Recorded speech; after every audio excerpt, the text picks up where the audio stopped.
When American forces began shipping tanks overseas in the early years of World War II, confidence wasn't exactly high. The vehicle was tall. Too tall, some said. Its armor wasn't thick compared to the latest German designs, and its main gun, while solid, didn't seem powerful enough to dominate enemy tanks at long range. British crews who had already tested it in combat passed along a grim nickname, Ronson, like the lighter, because, as the joke went, it lights up the first time, every time. The tank was the M4 Sherman. On paper, it didn't look like a war-winning machine. Across the battlefield stood German armor like the Panzer IV, and soon the heavier Tiger one, with thicker armor and more powerful guns. To many observers, and even some Allied soldiers, the Sherman looked like it would always be at a disadvantage. Worse still, early combat reports described a terrifying flaw. When penetrated, ammunition inside the tank could ignite, turning the vehicle into a furnace within seconds. Crews feared not just being hit, but burning. Meanwhile, leading Germany's armored forces in North Africa was one of the most respected commanders of the war, Erwin Rommel. Rommel's tank crews were experienced, confident, and deadly accurate. Many had already defeated larger forces through superior tactics. To them, the Sherman looked like just another enemy machine that could be outmaneuvered and destroyed. And in early clashes, that belief seemed justified. Shermans were knocked out, crews were shaken, rumors spread fast. But there was something almost no one noticed yet, something hidden behind the smoke of those early defeats. The Sherman wasn't designed to be the best tank on the battlefield. It was designed to be the tank that never stopped arriving, and that difference would soon begin to matter more than armor thickness or gun size. When American armored units first entered the North African battlefield, they weren't facing inexperienced troops. They were facing one of the most skilled mobile armies in the war. At the center of that force stood Erwin Rommel, already known for turning small advantages into battlefield victories. His crews were fast, disciplined, and deadly accurate. They knew how to use dunes, ridgelines, and open desert terrain like natural fortresses. And when they first encountered the M4 Sherman, their early impressions seemed correct. German gunners often opened fire from longer distances, using superior optics and battlefield positioning. Their shells could penetrate Sherman armor in ways the Americans weren't yet prepared for. Several early engagements ended with burning tanks left behind in the sand. From the German perspective, the pattern looked familiar. Enemy armor arrives. Enemy armor is destroyed.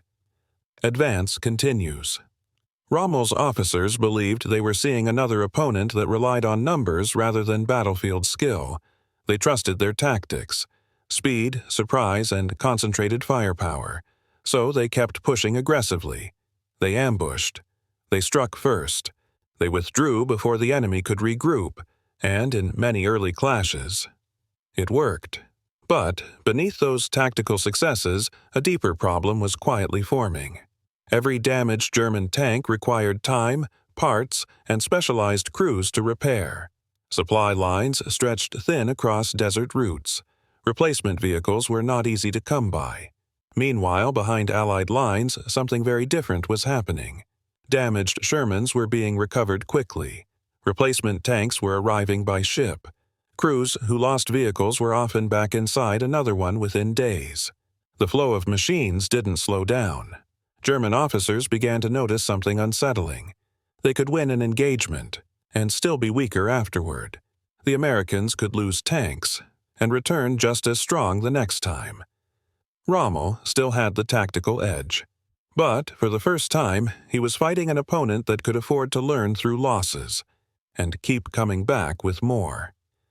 And that quiet shift would soon change the battlefield in ways even the Desert Fox hadn't expected. At first, German crews measured success the way tankers always had. Tanks destroyed. Ground gained. Enemy pushed back. By those standards, they were still doing well. But war isn't only decided by what happens on the battlefield. It's decided by what happens far away from it. While German factories struggled under bombing raids, fuel shortages, and limited raw materials, American industry was accelerating at a scale the Axis powers had never faced before. Ships crossed the Atlantic in steady convoys. Ports in North Africa filled with crates, spare parts, fuel drums, and brand-new armored vehicles. And inside those crates? More M4 Sherman tanks. Not in small batches, not as rare reinforcements, but in a steady, relentless flow. German tank crews began noticing something strange after battles. They would knock out several Shermans in a single engagement, sometimes watching them burn across the desert floor. Yet days later, the same sector would be defended by fresh American armor. Tracks were repaired. Crews were replaced. Entire units seemed to reappear as if nothing had happened.